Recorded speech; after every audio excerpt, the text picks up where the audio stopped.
ઋષભદેવ ભગવાને પોતાના પુત્રને કહ્યું કે મનુષ્ય શરીર છે વિષયનો ઉપભોગ કરવા માટે નહીં,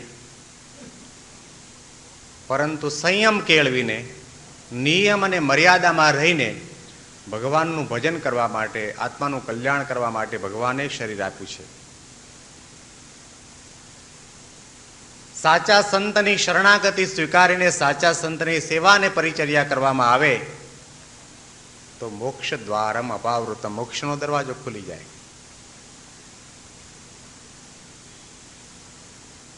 એક સ્કંદની અંદર, દરેક પ્રસંગની અંદર સંતનો અતિ અપાર મહિમા ગાવામાં આવ્યો છે. એ સંત ન મળે, ગુરુ ન મળે, એની કૃપા દ્રષ્ટિ ન થાય, એની સેવા પરિચર્યા કરવામાં ન આવે,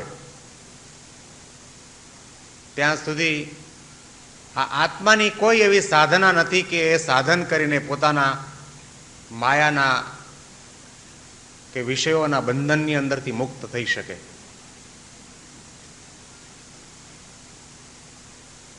જેને જેને પોતાના જીવનની અંદર સંત મળ્યા, ગુરુ મળ્યા, એનો ઉદ્ધાર થયો છે. એ માયા તરી ગયા છે. ભજી લે ભગવાન સાચા સંતને મળી. શાસ્ત્રોને સંતો પુકારી પુકારીને કહે છે ભગવાનનું ભજન સંતના વચન પ્રમાણે કરવામાં આવે. આગળના કથા પ્રસંગની અંદર આપણે સાંભળ્યું કે ધ્રુવજીએ નારદજીના વચન પ્રમાણે સાધના કરી, ભજન કર્યું, તપશ્ચર્યા કરી, ભગવાનના નામના મંત્રનો જાપ કર્યો તો 6 મહિનાના ટૂંકા તપના અંતે ભગવાનના સાક્ષાત દર્શન થયા.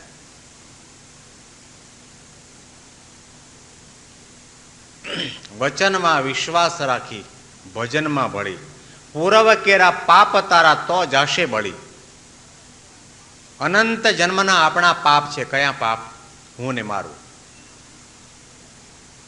આ દુનિયાની અંદર સૌથી મોટા મોટું પાપ આપણને જો વળગ્યું હોય તો હું અને મારું અજ્ઞાન, વાસના અને આસક્તિ. આ મોટા પાપ છે. જીવાત્મા 3 પ્રકારના કર્મ કરે છે. થોડું સંચિત, ક્રિયમાણ ને પ્રારબ્ધ. 3 પ્રકારના કર્મ. આપણે જે કંઈ કરીએ, વર્તમાન કાળની અંદર જે કંઈ ક્રિયા કરીએ એને ક્રિયમાણ કર્મ કહેવાય.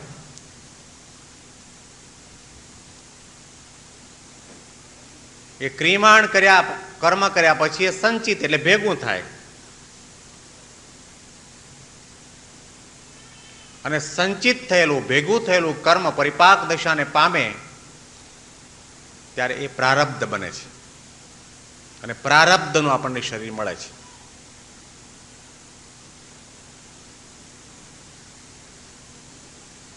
જેટલા ભગવાન પુરાણા છે એટલો જ આ જીવાત્મા પણ પુરાણો છે. જીવ, ઈશ્વર, માયા, બ્રહ્મ અને પરબ્રહ્મા 5 અનાદિ તત્વ છે. તો આ જીવાત્માએ અનંત અનંત જન્મ ધારણ કર્યા અને દરેક જન્મની અંદર એમ જ પોતે સમજીને બેઠો છે કે હું આ દેહ છું, આ મારી નાતી છે, આ મારી જ્ઞાતિ છે, આ મારું છે ને આ હું છું. એવી પ્રકારનું જે અભિમાન છે, એવી પ્રકારની જે આસક્તિ અને દ્રઢતા છે, અજ્ઞાન છે, એને મહાપાપ કહ્યું છે. એ મહાપાપની અંદરથી મુક્ત થવા માટે સંતના વચનની અંદર વિશ્વાસ રાખીને ભજન ભક્તિ કરવામાં આવે તો પૂરવ કેરા પાપ તારા તો જશે બળી. તો પાપને બાળવા માટે અને આત્માનો સાક્ષાત્કાર કરવા માટે, પરમાત્માનો સાક્ષાત્કાર કરવા માટે જીવનની અંદર સાચા સંતની જરૂર છે.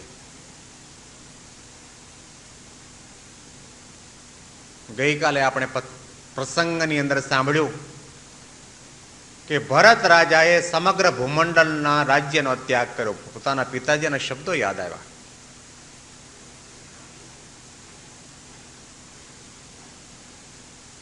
તમામ વિષય સુખનો ત્યાગ કરી દીધો અને ગંડકી નદીના કિનારા ઉપર આવીને બેસીને વર્ષો સુધી ઉગ્ર તપશ્ચર્યા કરી.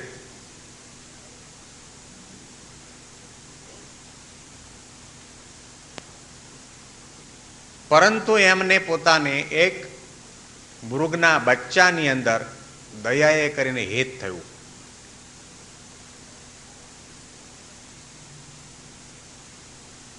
અને એની વૃત્તિ મૃગાકારે બની ગઈ. બીજો જન્મ એમને મૃગનો મળ્યો. આટલો મોટો ત્યાગ કર્યો. ભૂમંડળના રાજ્યનો ત્યાગ એટલે સામાન્ય ત્યાગ ન કહેવાય. એના જીવનની અંદર ત્યાગ હતો. એના જીવનની અંદર તપશ્ચર્યા. કેટલા વર્ષો સુધી ગંડકી નદીના કિનારા ઉપર કેટલી ઠંડી હોય, પર્ણ કોટીની અંદર ફળ ફૂલ ખાઈને, કંદમૂળ ખાઈને પોતે વર્ષો સુધી ઉગ્ર તપશ્ચર્યા કરી. ત્યાગ હતો, તપશ્ચર્યા હતી, અને એના પિતાજી સાક્ષાત ભગવાનનો અવતાર હતા. ત્રણ વસ્તુ હોવા છતાં પણ જ્યારે તેમણે પોતાની મર્યાદાનો ત્યાગ કર્યો. દયા કરવી જોઈએ એની ના નહીં, પણ દયામાં અતિરેક થયો. મૃગની અંદર હેત થયું, આત્મીયતા થઈ, પ્રીતિ થઈ, એની તમામ વૃત્તિઓ મૃગાકાર બની ગઈ અને બીજો જન્મ એમને મૃગનો મળ્યો. ત્યાગ હોવા છતાં, તપશ્ચર્યા હોવા છતાં, એના પિતાજી ભગવાન હોવા છતાં પણ એને 3 જન્મ લેવા પડે. એણે એટલો પણ વિચાર ન કર્યો કે મેં આટલો મોટો ત્યાગ કર્યો, મારે હવે મૃગના બચ્ચાની અંદર બંધાવવું ન જોઈએ.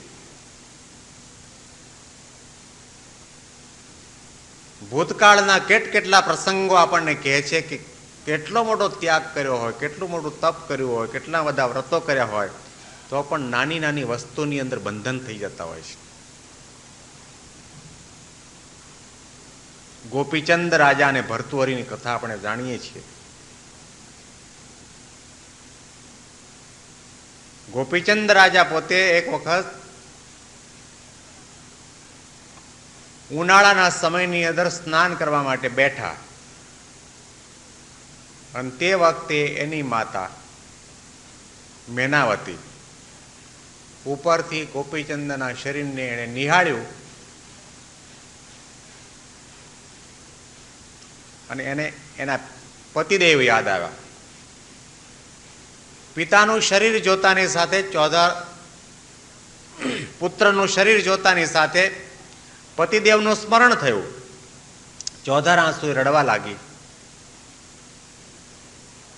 અને એની આંખમાંથી નીકળતા આંસુના ટીપા ગોપીચંદના શરીર ઉપર પડ્યા. ગોપીચંદે વિચાર કર્યો કે અત્યારે ઉનાળાના સમયની અંદર ઠંડા પાણીથી હું સ્નાન કરું છું, મારા શરીર ઉપર આ ગરમ પાણીના ટીપા કેમ પડ્યા? આંસુ 2 પ્રકારના છે, હર્ષના આંસુ અને દુઃખના આંસુ. હર્ષના આંસુ ઠંડા હોય અને દુઃખના આંસુ ગરમ હોય છે. અનુભવ કરવો હોય તો કરજો. ચક્રવત પરિવર્તન તે દુઃખાની છે સુખાની છે. સુખ અને દુઃખ ચક્રની માફક આપણા જીવનની અંદર આવતા જતા હોય છે. મેનાવતીની આંખમાંથી જે આંસુ નીકળતા હતા, હર્ષના આંસુ નહોતા, દુઃખના આંસુ હતા. એને આજુબાજુ જોયું, ઉપર જોયું તો પોતાની માતા મેનાવતી ચોધાર આંસુએ રડતી હતી. સ્નાન કરવાનું બંધ કરીને ભીના કપડે દોડતો ગોપીચંદ રાજા પોતાની માતાની પાસે આવ્યો. પ્રણામ કરીને કહ્યું કે માં, તારો પુત્ર હું જ્યારે રાજગાદી ઉપર છું અને તને આ મારા રાજ્યની અંદર દુઃખ શાનું છે? જો કોઈએ તારી સામો આંખ વક્ર દ્રષ્ટિ કરીને જોયું હોય તો એની આંખ ફોડી નાખો. તારા માટે કોઈ 2 શબ્દ ઘસાતા બોલ્યું હોય તો એની જીભ ખેંચી લો.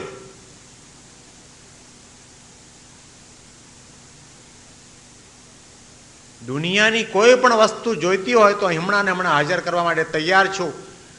તને દુઃખ શાનું છે મને બતાવ. મેનાવતીએ રડતા કહ્યું, બેટા, મને એ બાબતનું કોઈ જાતનું દુઃખ નથી, પરંતુ મને હમણાં તારું શરીર જોતાની સાથે મને તારા પિતાજી યાદ આવ્યા. બેટા, તારી કાયા તો શું? તારા પિતાજીની કાયા તારા કરતા ડબલ હતી, શૂરવીર હતા, પરંતુ એનું આયુષ્ય પૂરું થયું. એ કંચન જેવી કાયા ધૂળ ભેગી ધૂળ થઈ ગઈ. જો તું ખરેખર મારો સાચો પુત્ર હો અને મને રાજી કરવા માગતો હો, મને ખુશ કરવા માગતો હો, તો મારે તમને માત્ર 2 શબ્દો કહેવા છે કે આ શરીર છે ને એ નાશવંત શરીર છે. આ શરીર છે આત્માના કલ્યાણના માટે, ભગવાનનો સાક્ષાત્કાર કરવા માટે ભગવાને આપણને આપ્યું છે. માટે તો હમણાં ફકીરી લઈ લે. જનની જીવો રે ગોપી ચંદની, જેણે પુત્રને પ્રેરો વૈરાગ્યજી. નિષ્કુળાનંદ સ્વામી વૈરાગ્ય મૂર્તિ સંત, એના એક પદો તમે સાંભળો, એક કીર્તન સાંભળો ને, મળતું બેઠું થાય. ગમે તેટલા સંસારના વિશેષ સુખની અંદર રચોપચો માણસ હોય અને વૈરાગ્યના પદો સાંભળે તો સંસારનો ત્યાગ કરીને સાધુ થઈ જાય. આવી પ્રકારની ખુમારીવાળા વૈરાગ્યના પદો નિષ્કુળાનંદ સ્વામી બનાવતા. એ નિષ્કુળાનંદ સ્વામી કોઈની પ્રશંસા ન કરે અને સ્ત્રીની પ્રશંસા તો કરે જ નહીં. એ નિષ્કુળાનંદ સ્વામીએ ગોપીચંદની માતાની પ્રશંસા કરી કે જનની જીવો રે ગોપીચંદની, જેણે પુત્રને પ્રેરો વૈરાગ્યજી. ગોપીચંદની માતા જીવો અને બીજા બધાની, જે માતા પોતાના પુત્રને ધર્મના માર્ગે ન વાળે, એના જીવનની અંદર સંસ્કારનું સિંચન ન કરે, ભગવાનની વાતો ન કરે, ભગવાનનું જ્ઞાન ન આપે, એને સાચો માનવ ન બનાવે, સાચો ભક્ત ન બનાવે, સાચો સંત ન બનાવે, એ માતાની કોઈ કિંમત નથી. માતા અને પિતાનું બાળકોના માટે બહુ જ મોટું પ્રદાન રહેલું છે, એનું મહાન કર્તવ્ય છે. મેનાવતીના 2 શબ્દો સાંભળતાની સાથે ગોપીચંદને ફકીરી લીધી. ગોપીચંદ રાજા પોતે સાચા મોક્ષ હતા. અને આ શબ્દો મેનાવતીના હૈયાની અંદરથી નીકળ્યા હતા. મેનાવતીના હૈયાની અંદર એક જ નિસ્વાર્થ અને કરુણાકર ભાવ હતો કે મારા પુત્રનું કલ્યાણ થાવ. આ શબ્દો, આ કથા, આ પારાયણ વર્ષોથી આપણે સાંભળીએ છીએ. કોઈ દિવસ એમ થયું કે આપણે બધું છોડીએ?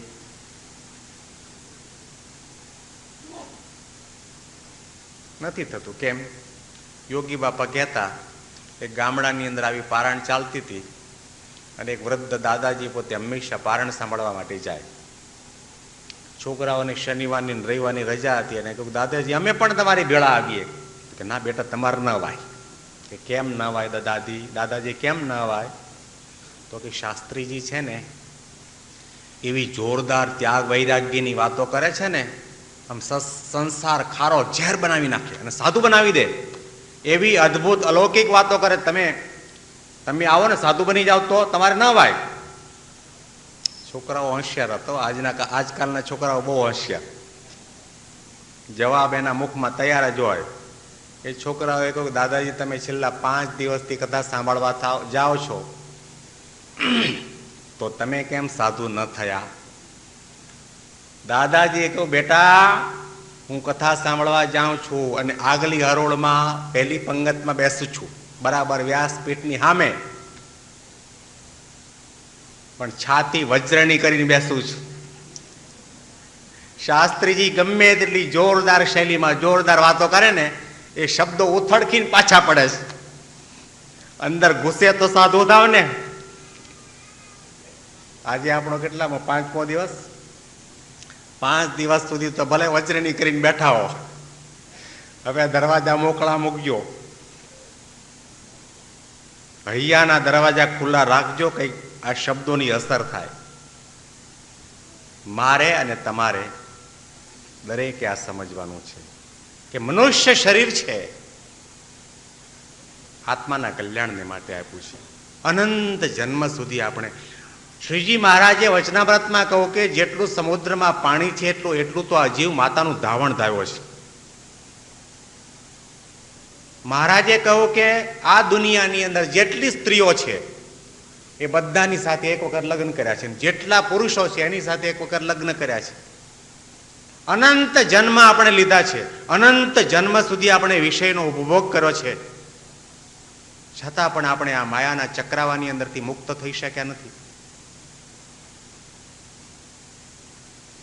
સંસારનો ત્યાગ કરવાની જરૂર નથી. સંસારને વિશે રહેલી આસક્તિને છોડવાની જરૂર છે.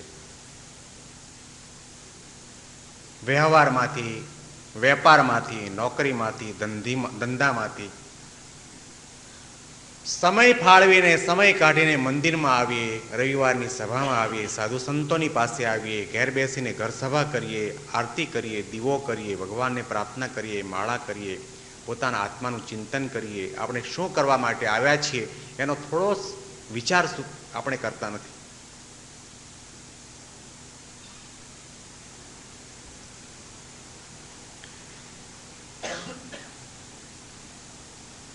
મેનાવતીના શબ્દ સાંભળતાની સાથે ગોપીચંદ રાજાએ ફકીરી લીધી, જંગલમાં ચાલી નીકળ્યા. ગામડામાં આવે, ભિક્ષા માગે, જંગલમાં ચાલ્યા જાય, તપશ્ચર્યા કરે, ફળ ફૂલ ખાય. વર્ષો વીત્યા અને એ સમયની અંદર ભર્તુહરી નામનો રાજા થયો. ભર્તુહરી રાજા બહુ મોટો રાજા, વિદ્વાન હતો, કવિ હતો. પરંતુ દુઃખની વાત તો એ હતી કે એને ત્યાં ઘણી બધી રાણીઓ, પટરાણીઓ હોવા છતાં સંતાન નહોતું, પારણું બંધાણું નહીં. જંગલની અંદર ગયો અને એક મહાત્માજીને મળીને કહ્યું કે ગમે તેમ થાય ગુરુજી, મને પુત્ર થાય તેવા આશીર્વાદ આપો. ગુરુજીએ કહ્યું કે જો પુત્રમાં સુખ નથી, ભગવાને તને જે સ્થિતિમાં રાખ્યો છે એ સ્થિતિમાં તું સુખી રહે, રાજી રહે. પુત્રમાં સુખ નથી. નહીં ગુરુદેવ, અપુત્રસ્ય ગતિર નાસ્તિ. શું કહ્યું? કે જેને પુત્ર ન હોય એની ગતિ ન થાય. તમારી ગતિ થવાની નહીં હોય. તમારે કોઈ સંતાન છે નહીં. સ્વામિનારાયણ ભગવાનના જે સાધુ છે, બ્રહ્મચારી છે, અને કોઈ પુત્ર છે જ નહીં ને, તો તમારી ગતિ નહીં થાય. અરે સંતોની ગતિમાં શું ચિંતા ને શું તર્ક રહે? સંતોની ગતિની વાત જ જવા દો. સંતોની તો ગતિ થવાની, પરંતુ સંતોનું દર્શન કરે એની પણ ગતિ થવાની. ભગવાનની નિષ્ઠા છે, ભગવાનના શરણની અંદર છે. પ્રમુખ સ્વામી જેવા સાચા સંત ગુરુ તરીકે બિરાજમાન છે, એમના કલ્યાણની અંદર કંઈ ખામી નથી. મહાત્માજીએ કહ્યું, પુત્રની અંદર તું આશા અને આકાંક્ષા રાખે છે, એમાં સુખ નથી, રહેવા દે. કે નહીં, પુત્ર આપો, પુત્ર જોઈએ, પુત્ર આપો. મહાત્માજીએ કહ્યું કે લે, હું તને અમરફળ આપું છું, અને આ અમરફળ તું તારી પટરાણીને ખવડાવજે, અને એના થકી બાળકનો જન્મ થશે. ભર્તુહરી રાજા આનંદ વિભોર બની પોતાના નગરની અંદર પાછો આવ્યો અને પોતાની પિંગળા નામની પટરાણી હતી અને આ અમરફળ આપ્યું.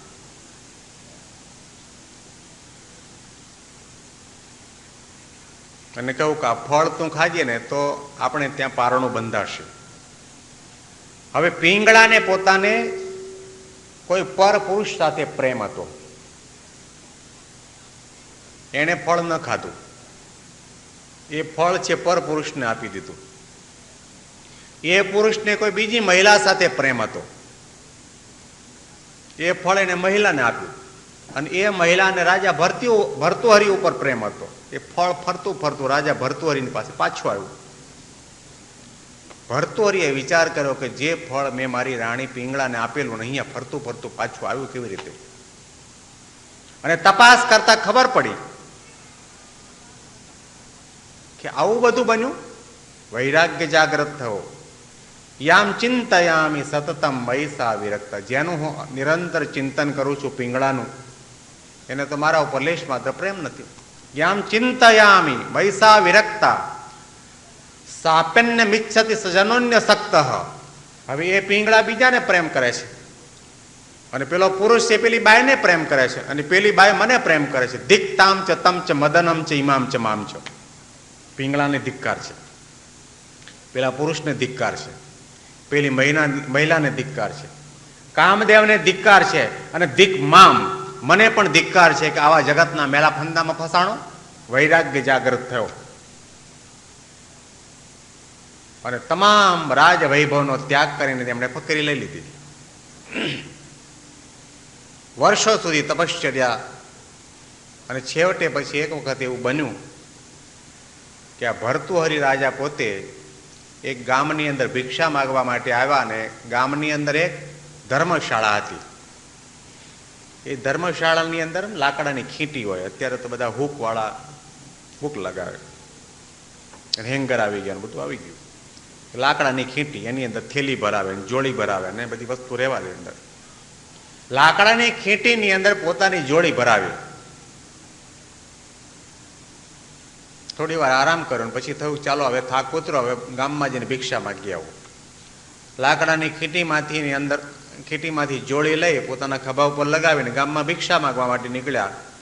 અને આ બાજુ પેલો ગોપીચંદ રાજા જે ફકીરી લઈને નીકળેલા ને, એ પણ આ ગામની અંદર ભિક્ષા માગવા માટે આવ્યા અને ધર્મશાળાની અંદર લાકડાની ખીટીમાં પોતાની જોડી લટકાવીને આરામ કરવા માટે બેઠા. થોડી વારમાં ભર્તુહરિ ભિક્ષા માગીને પાછા આવ્યા તો એની જગ્યા બ્લોક. એને ત્યાં પગથિયા ચढ़ता चढ़ता કહ્યું, એ મહાત્મા જી યહાં સે ખડે હો જાइए, ये जगह भी मेरी है और खींटी भी मेरी है. કે અહીંયા પહેલા આવીને ખીંટીમાં મારી જોડી ભરાવેલી, આ તો હું વચ્ચેના ટાઈમની અંદર ભિક્ષા માગવા માટે ગયેલો, માટે જોડી નિકાલ.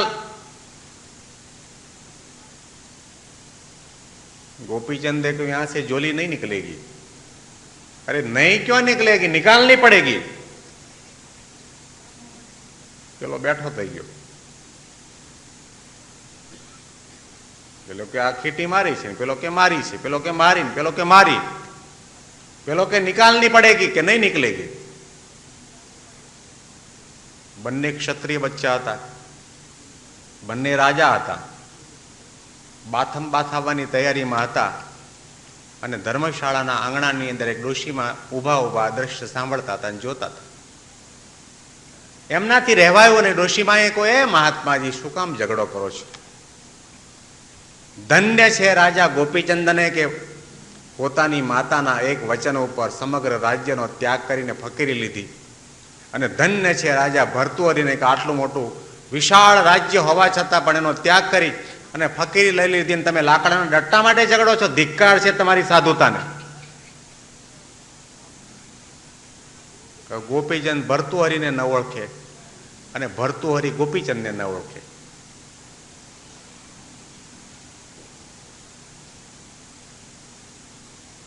ગોપીચંદે ઊભા થઈ અને જોડી પોતાની હતી ખીંટીમાંથી લઈ લીધી ને કહ્યું, ગુરુદેવ એ જોલી આપકી હે, આપ લગાઓ. પેલો કે નહીં, એ આપકી જોલી, આપકી ખીંટી આપ લગાઈએ. પેલો કે આપ લગાઈએ, પેલો કે આપ લગાઈએ. એક સમય થોડીક ક્ષણો પહેલા એવો હતો કે લાકડાની એક ખીંટી માટે બે જણા ઝઘડતા હતા. અરે જ્યારે જ્ઞાન થયું, બંને વચ્ચે એક ખીંટી વધી પડી. આટલો મોટો ત્યાગ કર્યો, આટલી આટલી ઉગ્ર તપશ્ચર્યા કરી, પણ જાણપણું ન રહ્યું તો લાકડાની એક ખીંટીમાં એમને બંધન થયું. આ તો સારું થયું ડોશીમાં મળ્યા, બાકી જો ડોશીમાં ત્યાં હાજર ન હોત તો બાથમ બાથથી થાત ને ખૂન ખરાબી થઈ જાત. અહંતા ને મમતા એ મહાભયંકર પાપ કર્મ છે, અને હું ને મારું એના કારણે આજ સુધીનો ઇતિહાસ તપાસો, મોટા મોટા ભયંકર યુદ્ધો થયા છે. અરે ઘરો ઘરની અંદર રામાયણ ને મહાભારત સર્જાય છે. શાના માટે? હું ને મારું. ભગવાને ઘણું બધું આપ્યું હોવા છતાં પણ એક નાની નાની વસ્તુના માટે અહંકારના કારણે, મમતાના કારણે આપણે લેટ ગો કરી શકતા નથી, અને ઝઘડા એવા ઊભા થાય, કોર્ટ કચેરી.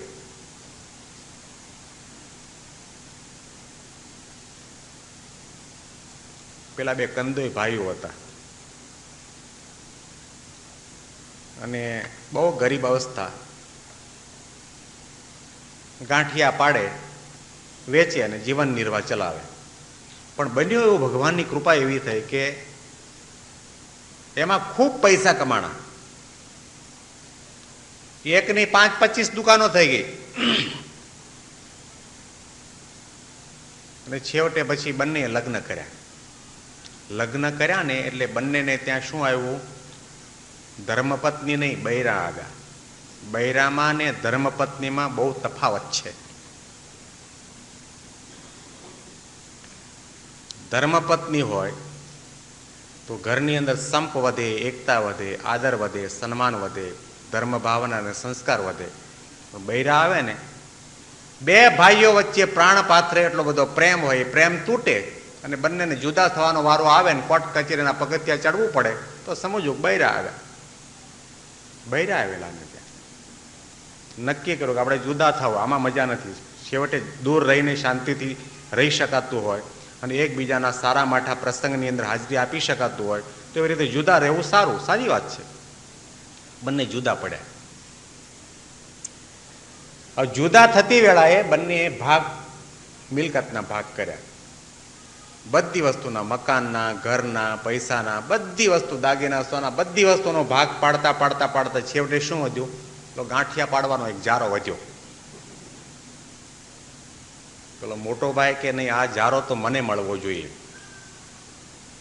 બહુ ચમત્કારી છે ને બહુ શુકનિયાળ જારો છે. ઘણા બધા છે ને, એક પહેલી કાર લે, નવી કાર લે, બહુ સારી કે પહેલી કાર છે, મજૂરીની પરસીઓ પાડીને લીધેલી, એ કઢાય જ નહીં. ભલે ખોખું એને ગેરેજમાં નાખવી પડતી હોય, ન કઢાય. ઘણા કાર ના કાઢે, સાયકલ ના કાઢે, મોટરસાયકલ ના કાઢે. ઘડિયાળ જૂનું હોય તો ને બહુ પહેલું, સૌથી પહેલું કે આ જારો મને મળવો જોઈએ, શુકનિયાળ જારો. આને લઈને તો આપણે કરોડપતિ થયા. આ જારો મને મળવો જોઈએ. પેલો નાનો ભાઈ કે નહીં, આ જારો મને જ મળવો જોઈએ. અને બંને લાલ પીળા થયા ને પછી કહ્યું તારી સાથે બોલે તે હરામ. પેલો કે તારી સાથે બોલે તે હરામ. એકબીજા ઉપર કેસ દાખલ કર્યો.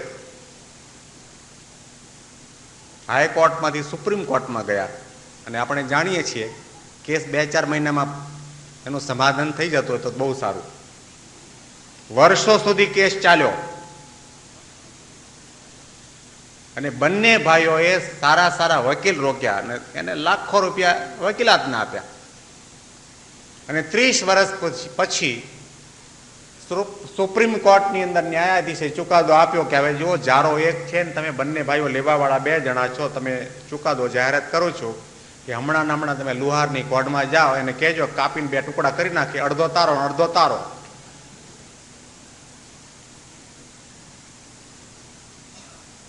કોઈ કામનો ખરો, લાખો રૂપિયાનું પાણી કર્યું અને કેટલો ઝઘડો કર્યો. સમાજની અંદર કોઈ પ્રતિષ્ઠા ન રહી કે જારા માટે ઝઘડે, જારા માટે ઝઘડો. સ્વામી કહે ને કે શું થયું સાવણી, બધી વસ્તુનો ભાગ થાય ત્યાં સુધી કઈ વાંધો ના આવે. છેવટે બૈરા શું કે આ શું થયું સાવણી છે ને હું મારા પિયરમાંથી લઈ આવી છું, માટે અમને મળવી જોઈએ. શું થયું સાવણી, રૂપિયાના 50 મળે. શું થયું ખબર, શું થયું ખબર પડે. હવે તો શું થયાનો જમાનો ગયો. હવે તો પેલા પ્લાસ્ટિકના થઈ ગયા ને બધા સાફ કરવા માટે, વાસણ ઉટકવા માટે પેલા લાકડાનો ડટ્ટો હોય, આગળના ભાગની અંદર થોડુંક પોચું કર્યું હોય અને કોઈ ઊંડી વસ્તુ હોય ને વાસણ એને ઉટકવા માટે અંદર અંદર નાખે એટલે સાફ થાય. શું થયું અને સાવાણી, એના માટે ઝઘડો થાય. લો લેટ ગો કરો, ગમે તેમ તોય તમારો ભાઈ છે. એક માતાના પુત્ર છો, ચાલ ભાઈ તું સુખી થા. ઉદાર બનશો ને, એક અંગૂઠા જેટલું નીચા વળવામાં આવે તો પેલો સામો હાથ એક વળશે. સુખી થવા માટે અહંકારનો ત્યાગ કરવાની જરૂર છે, મમતાનો ત્યાગ કરવાની જરૂર છે. ગમે તેટલો મોટો ત્યાગ કર્યો હોય પરંતુ જો જીવનમાં જાણપણું ન હોય તો એક નાની સરખી તુચ્છ વસ્તુની અંદર માણસને બંધન થઈ જતું હોય છે. નિષ્કુળાનંદ સ્વામીએ બીજો એક પ્રસંગ પણ પોતાના કીર્તનની અંદર લખ્યો છે કે બાજંદ નામનો રાજા થયો અને બાજંદ રાજા 13 તુંબા લશ્કર એની પાસે હતું અને 999 ઊંટ ઉપર તો એનું બબરચીખાનું ચાલતું. બબરચીખાનું એટલે રસોડાનો સામાન. કોઈ જગ્યાએ જાય ને 999 ઊંટ ઉપર રસોડાનો સામાન હોય અને એનું લશ્કર પસાર થાય તો 13 તુંબા લશ્કર, 13 મોટા મોટા તુંબડામાં મૂકવામાં આવે. ઉપરથી સાંકડા હોય, નીચેથી પોળા હોય. એ લશ્કરની અંદર ગજદળ, અશ્વદળ, ઊંટ દળ ને પૈદળ એ પસાર થાય. ધૂળ ઉડતી ઉડતી આ તુંબડાની અંદર પડે. એ ધૂળના રજકણોથી એક તુંબડું ભરાય એટલે બીજું મૂકવાનું. એવા 13 તુંબડા તો રજકણથી ભરાય એટલું લાંબુ લશ્કર. અને એક વખત આ લશ્કર લઈને નીકળ્યો અને રસ્તાની અંદર વન વે ટ્રાફિક આવ્યો. વન વે ન જવાય આગળ કે ન પાછા વળાય. એમાં બન્યું એવું કે વચ્ચે રસ્તાની અંદર વન વે ની અંદર એક ઊંટિયું મરી ગયું. રસ્તો બ્લોક, ન તો આગળ જવાય ન તો પાછળ. હાથીની ઉપર સોનાની અંબાડીમાં બાજેન્દ્ર રાજા બેઠેલો. એને પોતાના પ્રધાનને બોલાવીને કહ્યું કે ક્યાં હુઆ હે, ક્યો રસ્તા બ્લોક હો ગયા, આગે સવારી ક્यों નહીં ચલતી હૈ. પ્રધાને તપાસ કરીને કહ્યું કે રાજા સાહેબ आगे नहीं जाएगी. कि क्या हुआ है, ऊंट मर गया है. कि क्या मर गया. હવે નાની ઉંમરની અંદર ગાદી ઉપર બેસેલો એટલે એને ખબર જ નહોતી કે શું મરે ને શું જીવે. તો કે રાજા સાહેબ તમને અહીંયા ઉપર બેઠા બેઠા સમજણ નહીં પડે, તમે નીચે ઉતરો. અને એને ચાલતા ચાલતા જ્યાં ઊંટ મરી ગયું હતું ત્યાં આગળ લઈ ગયા. ઊંટ તો આમ 4 પગ પોળા કરીને ચતુપટ પડેલું, મોઢામાંથી ફીણ નીકળી ગયેલા. બાજેન્દ્ર રાજાએ પોતાના પગ દ્વારા એને ઠેસ મારી અને જગાડવાનો પ્રયત્ન કર્યો. જાગે. ઉઠી ન શકે ઊંટિયું, બહુ બોલાવ્યું બાજંદજી, તેને દેખીને ત્રાસ ઉપજો, છોડી ફકીરી લીધા ફંદજી, જનની જીવો રે ગોપી ચંદની. ઉઠી ન શકે ઊંટિયું, બહુ બોલાવ્યું બાજંદજી, તેને દેખીને ત્રાસ ઉપજ્યો, લીધી ફકીરી છોડ્યા ફંદજી. ઊંટને ઉઠાડવા માટે ઘણા પ્રયત્ન કર્યા, ઊંટ ઊભું ન થયું. बाजंदे પોતાના પ્રધાનને કહ્યું કેમ ઉઠતું નથી. इसमें से क्या चला गया है, इसका 4 पैर है, पूंछ है, 2 कान है, 2 आंखें है, पूरा शरीर है, इसमें से क्या मर गया क्या. तो कि उसकी आत्मा निकल गई. तो कि हमारा क्या हो गया, हमारा भी ऐसा ही होने वाला है कभी भी. तो कि क्या करना चाहिए. कि फकीरी ले लो. प्रधान ना शब्द ઉપર ચોંટ લાગી ગઈ અને ત્યાં ને ત્યાં કોઈને પણ કહ્યા વગર રાજ્યપાટનો ત્યાગ કરીને ફકીરી લીધી. અને પછી હાથમાં એક ભિક્ષા પાત્ર રાખે, ગામમાં ભિક્ષા માગે, વનમાં તપશ્ચર્યા કરે. એમાં એક દિવસ એવું બન્યું કે પોતે ધ્યાનમાં બેઠા અને એનું ભિક્ષા પાત્ર એટલું સાંકડું હતું કે અંદર ભિક્ષા જે કંઈ આવે બરાબર સાફ થાય નહીં.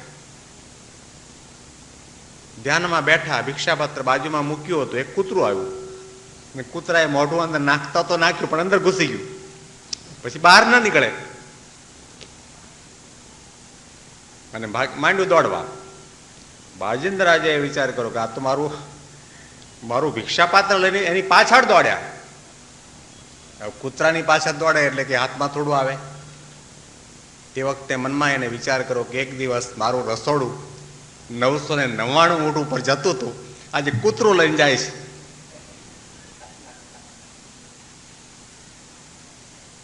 બીજી ક્ષણે વિચાર કર્યો કે આટલો 999 ઊંટ ઉપર ચાલતું રસોડાનો ત્યાગ કર્યો અને એક તુંબડા માટે, ભિક્ષા પાત્ર માટે દોડું. હવે ભિક્ષા પાત્ર રાખવું જ નહીં, કરપત્તર ને ઉદર જોડી, જે કંઈ આવે હાથની અંદર લેવું ને જમી લેવું, ઉદરમાં પધરાવી દેવું. કંઈક રાખીએ તો તકલીફ ને, તો ત્યાં મન જાય ને. તો કહેવાનું તાત્પર્ય, ગમે તેટલો મોટો ત્યાગ કર્યો હોય, ગમે તેટલી સાધના હોય, તપશ્ચર્યા હોય, પરંતુ જીવનની અંદર સાચા ગુરુ ન મળે, બંધીતોડ બાવા ન મળે તો આપણું બંધન કોઈ છોડાવે નહીં. યોગીજી મહારાજને આના અનુસંધાનની અંદર પ્રશ્ન કરેલો કે એના પિતાજી ભગવાન હતા, આટલા ભૂમંડળના રાજ્યનો ત્યાગ કર્યો હતો, એણે વર્ષો સુધી તપ કર્યા હતા, છતાં પણ 3 જન્મ ભરતજીને કેમ લેવા પડ્યા. ત્યારે યોગીજી મહારાજ કહેતા કે એને કોઈ ગુરુ ન મળ્યા ને એટલા માટે 3 જન્મ લેવા પડ્યા. પણ જો કોઈ ગુરુ મળ્યા હોત તો એને કહેત કે જો ભાઈ આ મૃગલું નાનું છે ત્યાં સુધી ભરણ પોષણ કરવું ને એની ઉપર દયા રાખવી બરાબર છે, હવે વેંતના શિંગડાવાળું બની ગયું, જંગલમાં એકલું ઘરે છે, પરે છે, ચરે છે, છોડી દો. એવું કહેવાવાળા, એવું જ્ઞાન આપવાવાળા અને સાધનાના હેતુને બતાવવાવાળા કોઈ સંત ન મળ્યા, એટલા માટે 3 જન્મ લેવા પડ્યા. સંત થયા પછી, સાધુ થયા પછી પણ આ મહાવિઘ્ન આવીને ઊભું રહેતું હોય છે. વડતાલની અંદર એક નવયુવાને આચાર્ય મહારાજ પાસે આવીને દીક્ષા લીધી, સાધુની દીક્ષા આપી. અને તે વખતે સાધુને રહેવા માટેની ધર્મશાળા હતી, દરેકને 5-5 ફૂટની જગ્યા સુવા માટે આપેલી, કે તે જગ્યાએ પોતાનું આસન કરીને સુવે રાતના. કોઠારી સંતને બોલાવીને આચાર્ય મહારાજે કહ્યું કે આ નવા સાધુ થયા છે તો એને ધર્મશાળાની અંદર સુવાની વ્યવસ્થા માટે જગ્યા કરી આપો. કોઠારીએ કહ્યું કે મહારાજ, આખી ધર્મશાળા ફૂલ છે, એમાં જગ્યા છે નહીં. આચાર્ય મહારાજે કહ્યું બધા સાધુ છે ને એના પોતપોતાના આસન, 2 આસનની વચ્ચે આપણે થોડું અંતર રાખ્યું છે, ડિસ્ટન્સ. તો બધાને કહેજો 4-4 આંગળ ખસેડે એટલે એક સાધુનો સમાવેશ થઈ જાય. હવે એક સાધુના માટે નવી ધર્મશાળા થોડી ઊભી થાય અત્યારે. અને આચાર્ય મહારાજની આજ્ઞા પ્રમાણે પેલા કોઠારી આવીને બધા સંતોને વિનંતી કરી એટલે બધા પોતપોતાનું આસન ખસેડવા માંડ્યા થોડું થોડું. અને બરાબર ધર્મશાળાના મધ્ય ભાગની અંદર એક સાધુ જેનું આસન હતું એને કહ્યું, હું ન ખસું. 30 વર્ષથી મારું આસન અહીંનું અહીં જ છે અને આમાં જો 2 આંગળ આગું પાછું થાય તો રાતના મને ઊંઘ ના આવે, હું ન ખસું. અરે પણ બધા સાધુ ખસ્યા છે, વધારે ખસવાનું નથી, 4 આંગળ ખસો. તો કે ના ખસું, ના પાડી દીધી. આ વાત આચાર્ય મહારાજ પાસે પહોંચી. આચાર્ય મહારાજ પોતે જાતે પધાર્યા અને આચાર્ય મહારાજે કહ્યું કે સાધુરામ થોડું ખસો, કે ન ખસું. આચાર્ય મહારાજની આગળ તો વીટો પાવર. એમણે કહ્યું તમારે ખસવું પડશે. ના કેમ પાડો છો? તમને સોવા માટેની જગ્યા છે, આસન છે, થોડું ખસવાનું જ છે.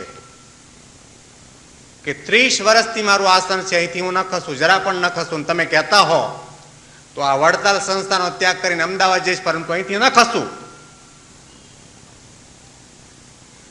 અને એ સાધુએ વડતાલનો ત્યાગ કરી. વડતાલથી અમદાવાદ કેટલા 40 માઇલ ખસ્યા, પણ 2 આંગળ ખસી શક્યા નહીં. ધિક્કાર છે એ સાધુના કપડાની કિંમત ઘટાડી નાખી.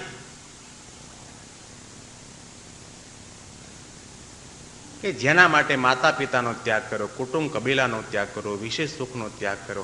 અને 30 વર્ષની સાધના કરવા પછી પણ એક સાધુને, સંતને ભગવાનમાં બંધાવાની જગ્યાએ એક આસન અને પથારીમાં અને ચેલામાં બંધન થઈ જતું હોય તો એવા સાધુને ધિક્કાર છે. એ સાધુની કોઈ કિંમત જ નથી. આધ્યાત્મિક માર્ગની અંદર જો જાણપણું રાખવામાં ન આવે, સાચા સંત કે ગુરુ ન મળે તો તુચ્છ અને સામાન્ય વસ્તુની અંદર પણ સાધકને બંધન થઈ જતું હોય છે.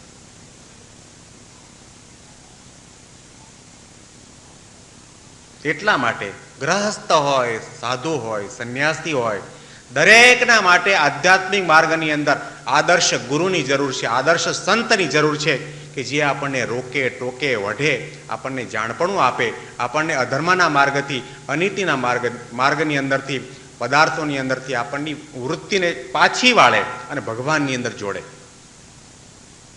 સંતનું, ગુરુનું આ કાર્ય છે.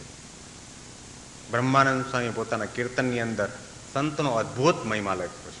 સંત પરમ હિતકારી, જગત માહી સંત પરમ હિતકારી.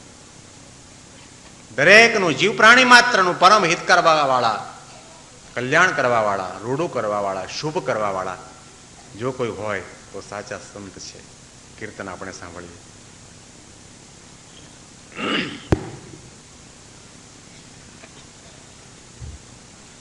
સંત પરમ હિતકારી, જગત માહી સંત પરમ હિતકારી.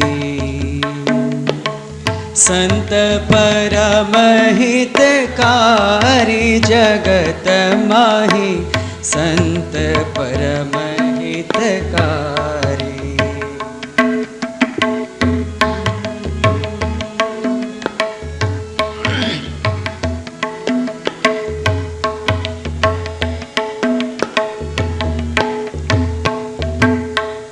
प्रभु पद प्रगट करावत प्रीति, प्रभु पद प्रगट करावत प्रीति।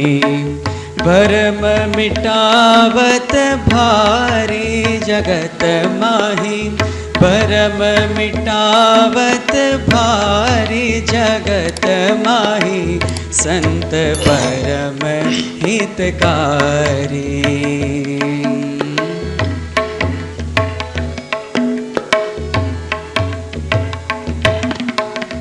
परम कृपालु सकल जीवन पर, परम कृपालु सकल जीवन पर। हरि सम सब दुख हारी जगत माही, हरि जम सब दुख हारी जगत माही संत परम हितकारी। संत परम हितकारी जगत माही संत परम हितकारी।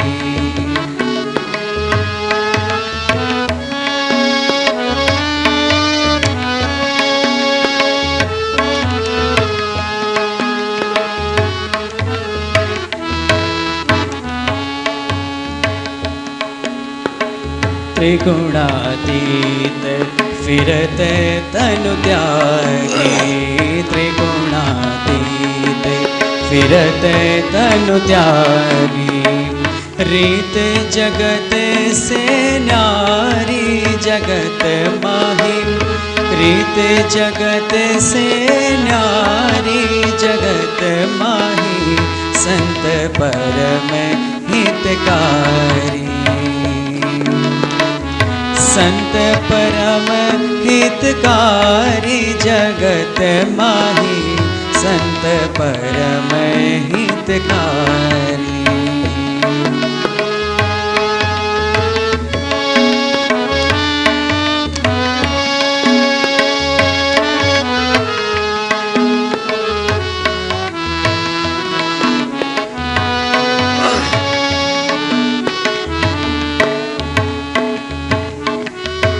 ब्रह्मानंद कहे संत की सोबत, ब्रह्मानंद कहे संत की सोबत।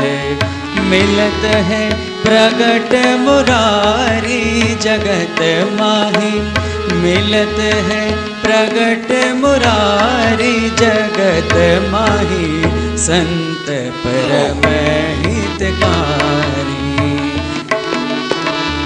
संत परम हितकारी जगत माही संत परम हितकारी जगत माही संत परम हितकारी।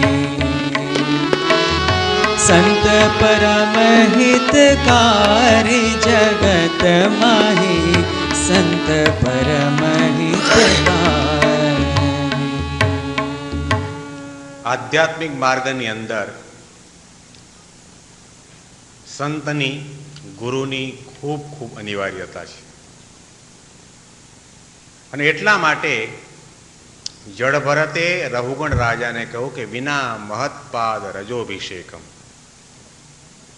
જ્યાં સુધી મોટા સંતની ગુરુની ચરણ ધૂલી ઉડતી ઉડતી આપણા માથા ઉપર ન પડે ત્યાં સુધી આત્માને પરમાત્માનો સાક્ષાત્કાર નથી થતો.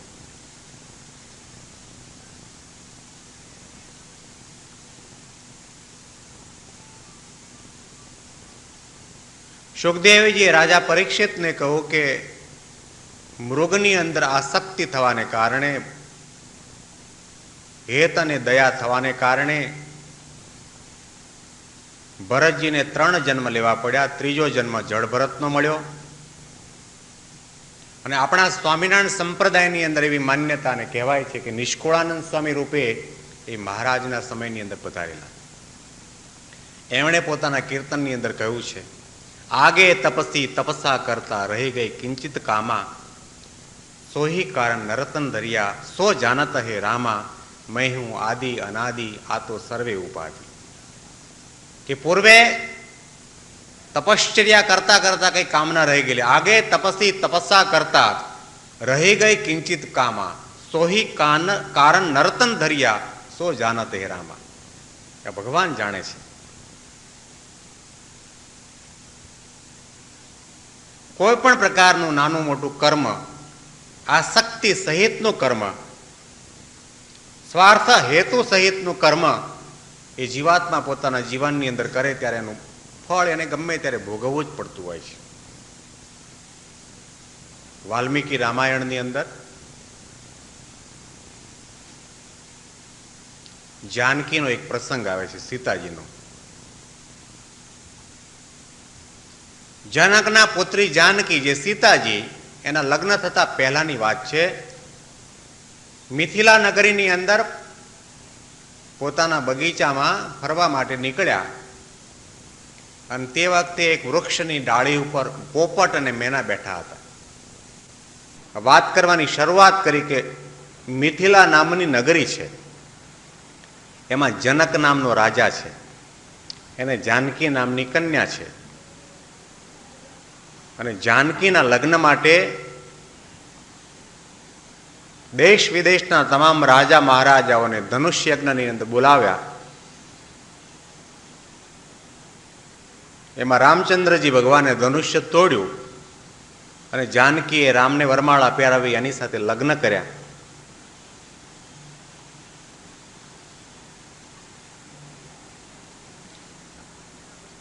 લગ્ન થયા પછી દશરથની આજ્ઞા પ્રમાણે રામચંદ્રજી ભગવાનને 14 વર્ષનો વનવાસ થયો અને રામની સાથે સાથે સીતાજી પણ ગયા અને લક્ષ્મણજી પણ ગયા. અને ત્યાં આગળ આપણે કથા જાણીએ છીએ, વિસ્તાર નથી કરતો. અને ત્યાં આગળ રાવણ આવ્યો અને સીતાજીનું હરણ થયું. આ બધી વાતો સીતાજી એકાગ્રતાથી સાંભળે છે. સીતાનું હરણ થયું ત્યાં સુધીની કથા સંભળાવી અને પેલો પોપટ મૌન બની ગયો. જાનકીજીને થયું કે આ તો બધી મારી વાત, કે જનક રાજા અને મિથિલા નગરી ને મારું નામ જાનકી ને, એની એટલી બધી તમન્ના જાગી કે આગળ શું થયું? સીતાજીનું હરણ તો થયું, પછી શું?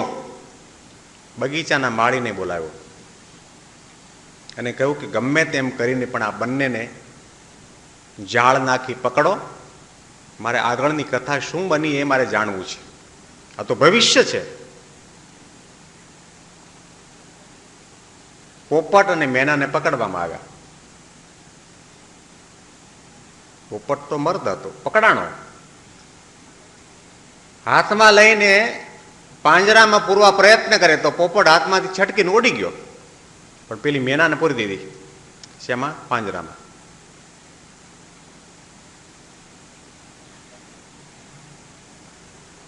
પોપટ ઉપર ડાળી ઉપર જઈને બેઠો. જાનકીજીએ પોપટને કહ્યું કે અત્યાર સુધી જે કઈ વાતો કરી મારી વાતો છે, મારું નામ જાનકી છે, મારા પિતાનું નામ જનક છે, મિથિલા નગરી છે, આ બધું થયું. સીતાજીનું હરણ થયું પછી આગળની વાત એ મને સંભળાવ, નહીં તો હું તને આ તારી પત્નીને અહીંયા અહીંયા મારી નાખીશ, એને છોડીશ નહીં. પોપટે કહ્યું, જુઓ આગળની વાતની મને કંઈ ખબર નથી. હું તો ઘણા સમય પહેલા વાલ્મીકી મુનિના આશ્રમની અંદર હતો અને ત્યાં આગળ વાલ્મીકી મુનિ પોતાના શિષ્યોને રામાયણનો પાઠ કરતા ભણાવતા હતા. અહીંયા સુધીની કથા મેં સાંભળી. આટલા પીરિયડ મેં એટેન્ડ કરેલા છે, આગળના ક્લાસ એટેન્ડ કર્યા નથી મેં. આગળની મને કંઈ જ ખબર નથી. કે નહીં તું જોઠું બોલે છે, સાચું કહી દે. આગળની